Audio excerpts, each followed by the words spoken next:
चलिए, hello friends. तो आज हम बात करने वाले हैं नंबर्स के बारे में, संख्या के बारे में। बेसिक नॉलेज है जो आप लोगों को जाननी बहुत ज़रूरी है, चाहे वो विद्यार्थी 9th का हो या फिर 10th का, किसी भी बोर्ड का हो। चलिए, तो हम आज पढ़ते हैं पहला प्राकृत संख्या। आज हम पढ़ने वाले हैं पहले प्राकृत संख्या। ये प्राकृत संख्या, नेचुरल नंबर्स। आपको पता ही है प्राकृत संख्या या नेचुरल नंबर क्या होती है। यानी जिन संख्याओं से हम वस्तुओं की गिनती करते हैं, गणना करते हैं, वो हमारी प्राकृत संख्या कहलाती है। जैसे 1 2 3 4 5 6 7, यानी आप शुरू करते हैं काउंटिंग 1 2 3 4 5 6 7 8 9 10 11 इन्फिनिटी तक। तो ऐसी संख्या हमारी प्राकृत संख्या है।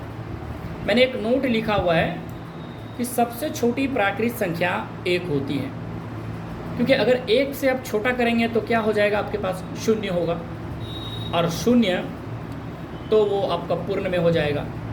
तो 1 से छोटी 0 हो जाती है। लेकिन मेरा काउंटिंग होता है, काउंटिंग जिससे शुरू होता है, तो काउंटिंग 1 से शुरू होता है, तो सबसे छोटी प्राकृत संख्या 1 हो गई।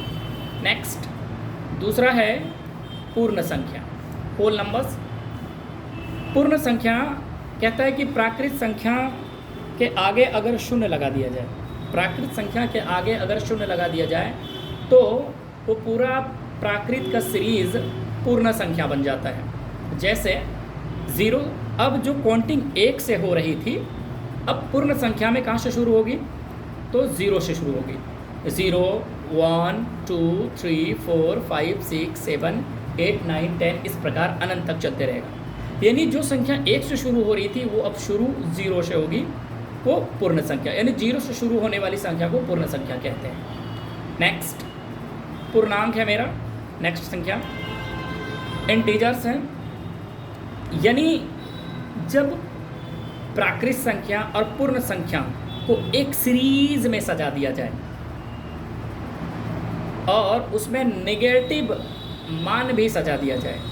जब पूर्णांक संख्या को धनात्मक और ऋणात्मक संख्याओं के साथ दर्शाया जाता है तो उनसे बने सीरीज को पूर्ण संख्या कहते हैं। सीधी सी बात है कि जो पूर्ण संख्या है उनमें अगर ऋणात्मक मान जोड़ दिया जाए तो वो पूर्णांक बन जाता है। जैसे 0, ये मेरा संख्या 0 हो गया, और 0 से अगर इधर जाएंगे दाहिने तरफ तो आपका ये पॉजिटिव है। जो 1 से शुरू होते हैं वो प्राकृत है, और जो 0 से शुरू होती है वो पूर्ण है। देखिए मैंने लिखा है 0 से लेकर 6 तक और इन्फिनिटी तक। उसी प्रकार मैंने 0 से अगर इधर की बात करा दाहिने तरफ की ओर, प्लस वाले की ओर, तो ये पूर्ण संख्या है। लेकिन वही अगर पूर्ण संख्या में निगेटिव मान, देखिए मैंने इधर बाईं तरफ लगा हुआ है, अगर मैंने ऐसे ऋणात्मक संख्याओं को भी जोड़ दिया तो पूरा सीरीज जिसमें 0 भी मान हो, प्लस वाला भी मान हो और माइनस वाला भी मान हो, तो ऐसी संख्या इंटीजर्स कहलाती है, पूर्णांक कहलाती है। अब ये पूर्णांक जो है हमारी 2 तरह के होते हैं, एक धनात्मक पूर्णांक होते हैं और एक ऋणात्मक पूर्णांक होते हैं। अब धनात्मक पूर्णांक समझिए, 0 से दाहिने ओर जाने पर जो हमारी 1 2 3 4 5 6 तक, ये इन्फिनिटी तक जो काउंटिंग है, वो सबके आगे प्लस लिखा होता है, अर्थात कभी प्लस नहीं भी लिखा रहता है। प्लस दिया रहे, जरूरी नहीं कि प्लस दिया ही रहे। तो 0 से दाहिनी ओर धनात्मक पूर्णांक कहलाएगा मेरा। देखिए तो मैंने लिखा हुआ है 1 2 3 4 5 6, मैंने प्लस नहीं दिया, क्योंकि प्लस नहीं देने का मतलब भी है चिन्ह ना कुछ रहे तो धनात्मक होती है। और 0 से इधर मैंने, देखिए तो 0 से मैंने इधर ले आया तो ये ऋणात्मक संख्या है। 0 से अगर दाहिनी ओर देखेंगे तो ऋणात्मक संख्या है, मेरा यहाँ उल्टा है, आप उल्टा करके लिख लेंगे -1 -2 -3 -4, इस प्रकार से ये इधर सीरीज आप इस प्रकार लिख लेंगे, यानी -1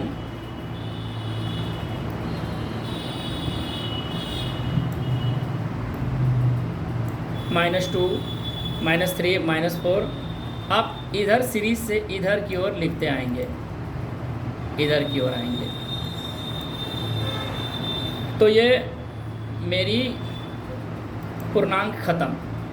नेक्स्ट चलते हैं परिमेय संख्या पे।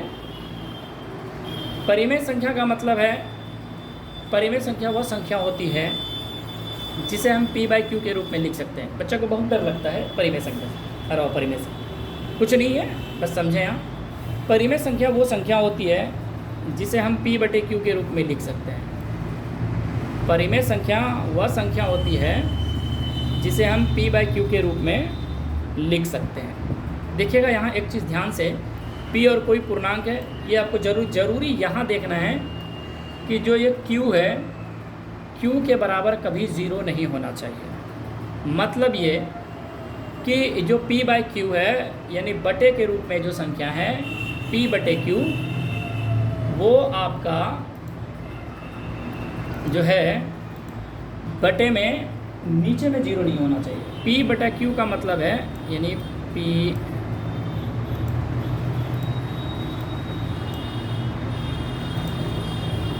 p/q का मतलब है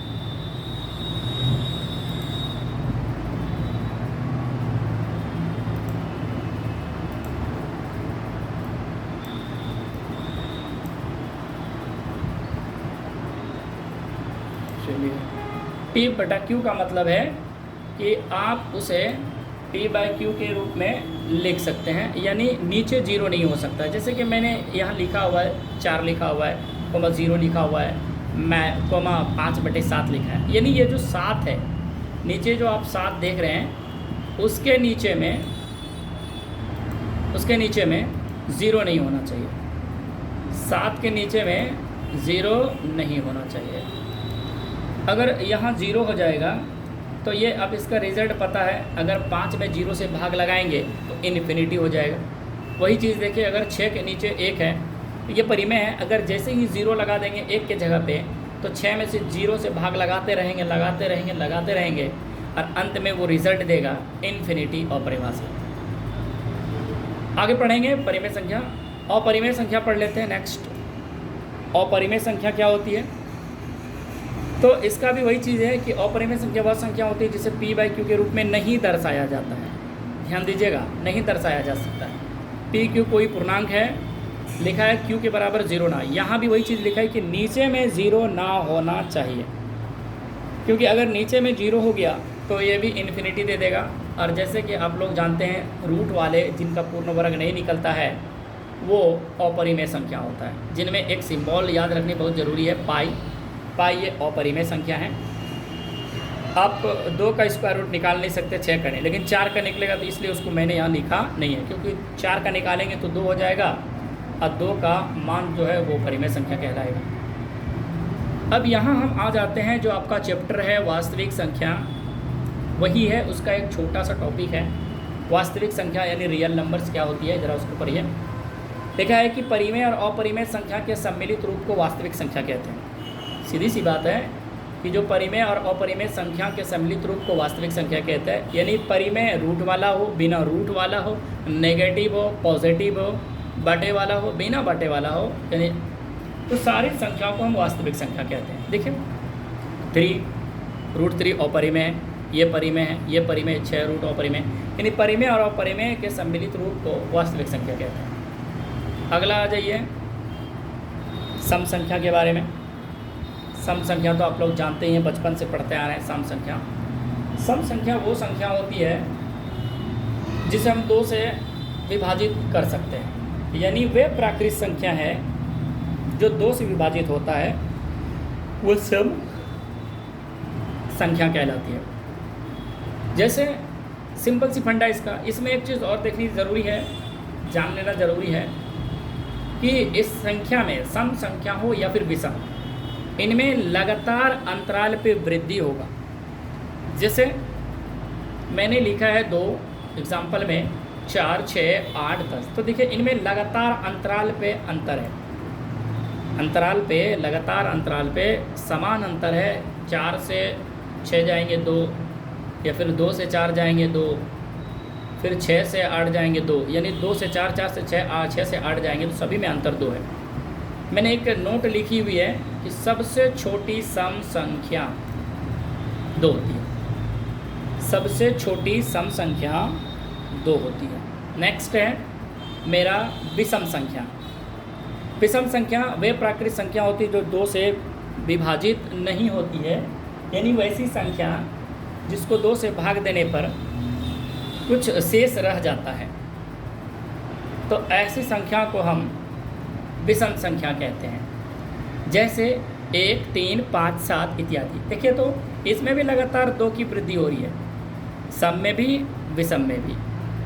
अच्छा, अगर बात करें सबसे छोटी विषम संख्या की, तो देखिए तो ये सबसे छोटी विषम संख्या क्या हो सकता है? 1 हो सकता है।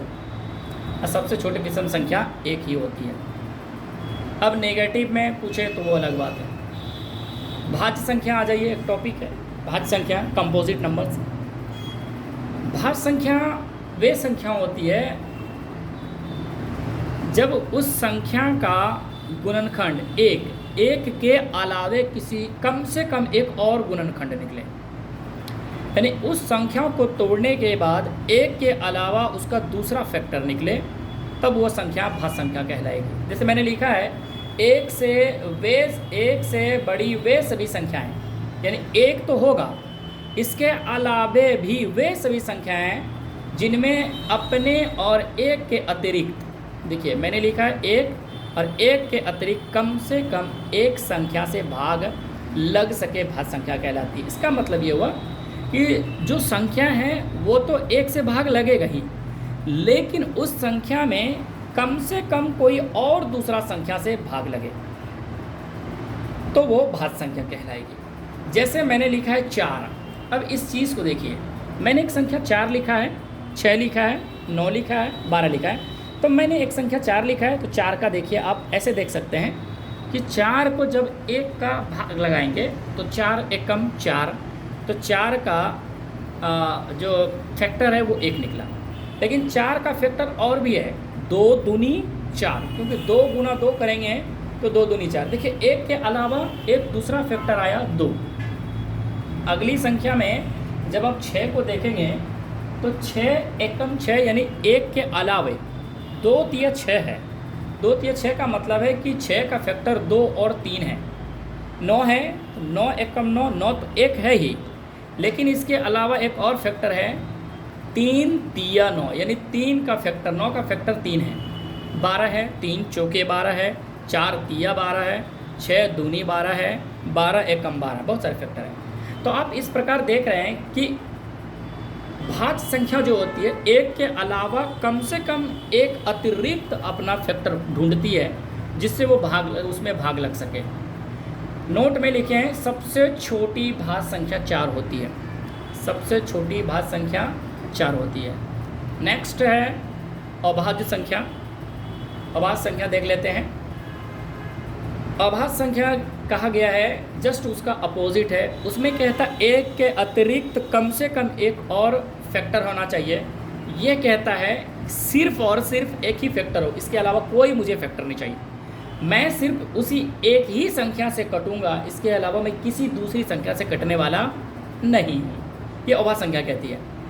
जैसे मैंने लिखा 2, देखिए तो 2 एकम 2, 2 किसी से और से कटने वाला है, सिर्फ 2 ही से ही कटने वाला है, यानी 2 एकम 2 1 से ही। 3, 3 एकम 3, दूसरा कोई नहीं है। 5 एकम 5, 7 एकम 7, 11 एकम 11, 13 एकम 13 इत्यादि। सबसे छोटी अभाज्य संख्या 2 होती है, ध्यान रखिएगा। सबसे छोटी अभाज्य संख्या 2 होती है।